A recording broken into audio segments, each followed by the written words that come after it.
दोस्तों, मैं आपसे एक सवाल पूछना चाहता हूं। कभी आपने आईने में देखकर सोचा है कि आपका सबसे बड़ा दुश्मन कौन है? हम अक्सर कहते हैं किस्मत, कुछ कहते हैं हमारे हालात, या शायद वो लोग जिन्होंने हमेशा हमें नीचा दिखाया। लेकिन एक बहुत बड़े ज्ञानी ने कहा था कि तुम्हारा सबसे बड़ा दुश्मन, तुम्हारा सबसे बड़ा दोस्त, तुम्हारा गुरु और तुम्हारा चेला सिर्फ एक ही इंसान है। वो इंसान जो हर सुबह तुम्हें उस आईने में दिखता है। आज मैं चाहता हूं कि आप मेरे साथ एक सफर पर चलें, एक ऐसे लड़के अर्जुन की कहानी में जिसने आईने में दिखने वाले अपने सबसे बड़े दुश्मन को अपना सबसे बड़ा दोस्त बनाया। और जानते हैं उसने इसके लिए क्या इस्तेमाल किया? एक छोटा सा हथौड़ा, एक छेनी और पूरे 21 दिन। तो चलिए मिलते हैं अर्जुन से। जरा इमेजिन कीजिए उसे, एक आर्टिस्ट जिसकी आंखों में कभी सितारे चमकते थे, जिसके हाथों में जादू था, लेकिन शहर की सबसे बड़ी आर्ट कंपटीशन में उसकी पेंटिंग को रिजेक्ट कर दिया गया। जजेस ने क्या कहा पता है? टैलेंट है पर सोल नहीं, टेक्निक है पर तपस्या नहीं। बस उस एक पल ने अर्जुन से उसका सब कुछ छीन लिया। उसका कॉन्फिडेंस, उसका पैशन, उसका खुद पर से विश्वास उठ गया। अब उसके दिन सोशल मीडिया स्क्रॉल करते हुए और रातें बस छत को देखते हुए निकल जाती थी। उसकी माँ आवाज देती, अर्जुन बेटा कब तक ऐसे कमरे में बंद रहोगे? और वो मन ही मन सोचता, क्या करूं बाहर जाकर, किसे अपना यह हारा हुआ चेहरा दिखाऊं। एक दिन ऐसी भटकते भटकते अर्जुन एक ऐसी जगह पहुंचा जहां शोर नहीं बल्कि एक अजीब सी शांति थी। एक छोटी सी वर्कशॉप जहां एक बुजुर्ग जिनके चेहरे पर तजुर्बे की लकीरें थी, एक बड़े से पत्थर पर धीरे धीरे चोट कर रहे थे।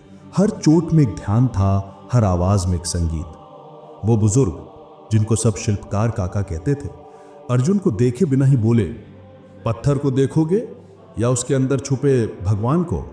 अर्जुन चौंक गया। माफ कीजिए काका, मैं बस। काका ने मुस्कुराकर उसकी तरफ देखा। अंदर आओ बेटा, बैठो। तुम्हारे चेहरे की उदासी इस पत्थर की खामोशी से ज्यादा शोर कर रही है। और अर्जुन ने उन्हें अपनी पूरी कहानी सुना दी। काका ने सब कुछ बड़े ध्यान से सुना और फिर बोले, स्वामी विवेकानंद ने कहा था कि एक समय में एक काम करो और ऐसा करते समय अपनी पूरी आत्मा उसमें डाल दो। बेटा तुम पेंटिंग तो कर रहे थे पर तुम्हारी आत्मा कहीं और भटक रही थी। अर्जुन ने काका से पूछा, पर अब मैं क्या करूं काका, मेरे हाथ कांपते हैं। काका ने कहा, तो ब्रश छोड़ दो। और उन्होंने एक छोटा सा पत्थर और हथौड़ा छीनी अर्जुन को दे दिया। मैं तुमसे कोई मूर्ति बनाने को नहीं कह रहा, बस अगले 21 दिन तक हर सुबह ठीक 6 बजे यहां आना और 1 घंटे के लिए इस पत्थर पर चोट करना। अर्जुन हैरान था। बस चोट करना है? लेकिन क्यों? इससे क्या होगा? काका की आंखों में एक चमक थी। वो 22वें दिन पता चलेगा, पर शर्त एक ही है, एक भी दिन नहीं छूटना चाहिए। क्या ये कर पाओगे? और दोस्तों, यहीं से अर्जुन की असली तपस्या शुरू हुई। पहला दिन बेहद मुश्किल, हाथों में दर्द, दिमाग में हजारों सवाल, मैं ये क्या कर रहा हूं। चौथे दिन तक उसे हथौड़े की आदत होने लगी। उसका ध्यान सिर्फ छेनी की नोक और पत्थर पर था। 10वें दिन बाद उसने अपने हाथों को देखा।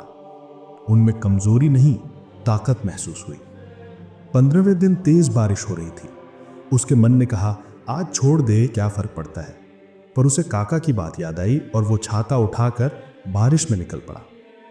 कहानी में ट्विस्ट तो आना ही था। 18वें दिन उसका एक दोस्त आया, रोहित। अर्जुन यार कहाँ है तू? ये क्या पत्थर तोड़ रहा है? सुन, एक बड़ी कंपनी को पेंटिंग्स चाहिए, बहुत पैसा मिल रहा है, मैंने तेरा नाम दिया है, चल मेरे साथ। एक तरफ था शॉर्टकट वाली सफलता, पैसा, नाम, और दूसरी तरफ था वो अनजान पत्थर। अर्जुन ने कहा, पर काका से 21 दिन का वादा है। रोहित हंसने लगा, कैसा वादा? पागल मत बन, ये मौका बार बार नहीं मिलता। उस रात अर्जुन सो नहीं पाया। उसने फैसला कर लिया कि वो कल काका को मना कर देगा, ये सब बचपन है। अगले दिन जब वो भारी मन से वर्कशॉप पहुंचा तो देखा कि काका ध्यान में बैठे हैं और उसके पत्थर पर एक किताब रखी है, Vivekananda the power of mind. Arjun ने किताब उठाई और एक पेज खोला जिस पर निशान लगा हुआ था। उसने पढ़ा, arise awake and stop not till the goal is reached. उठो, जागो और तब तक मत रुको जब तक लक्ष्य प्राप्त ना हो जाए। ये शब्द अर्जुन के दिल में उतर गए। उसने पत्थर की तरफ देखा। पिछले 18 दिनों में अनजाने में ही उसने उस बेजान पत्थर को एक आकार दे दिया था और तब उसकी आंखें खुल गईं। काका उसे पत्थर तोड़ना नहीं, खुद को जोड़ना सिखा रहे थे। वो उसे मूर्ति बनाना नहीं, अपना चरित्र बनाना सिखा रहे थे। उसका लक्ष्य कोई अवार्ड जीतना नहीं था। उसका लक्ष्य था हर रोज खुद को अनुशासन में लाना। उसने रोहित का फोन काट दिया और जब उसने हथौड़ा उठाया तो उसकी आवाज में मेहनत नहीं, पूजा का संगीत था। काका ने आंखें खोली और मुस्कुराए। Welcome back Arjun. 22वें दिन वो उस पत्थर के सामने खड़ा था। ये परफेक्ट नहीं है काका। काका ने उसके कंधे पर हाथ रखा। कौन कहता है? ये पत्थर की मूर्ति नहीं, ये तुम्हारी कंसिस्टेंसी की मूर्ति है। पिछले 21 दिनों में तुमने इसे नहीं, इसने तुम्हें तराशा है। अब जाओ, वो ब्रश उठाओ। अब तुम्हारी कला में रंग नहीं, तुम्हारी आत्मा भरेगी। तो दोस्तों, ये थी अर्जुन की कहानी। हम सब में एक अर्जुन है जो बस कंसिस्टेंसी की कमी से हार जाता है। हम बड़े प्लान बनाते हैं पर 2 दिन में थक जाते हैं। साइकोलॉजी कहती है कि 21 दिन लगते हैं एक आदत बनाने में। तो आज खुद को 21 दिन का चैलेंज दीजिए। अपनी पढ़ाई, अपनी एक्सरसाइज या किसी भी हुनर को वो पत्थर समझिए और हर रोज उस पर थोड़ी थोड़ी चोट कीजिए। 22वें दिन आप आईने में एक नए इंसान को पाएंगे। तो आज कमेंट सेक्शन में लिखिए, माई 21 डे चैलेंज स्टार्ट्स नाउ। उस आईने वाले इंसान को अपना सबसे अच्छा दोस्त बनाने का सफर आज से शुरू कीजिए।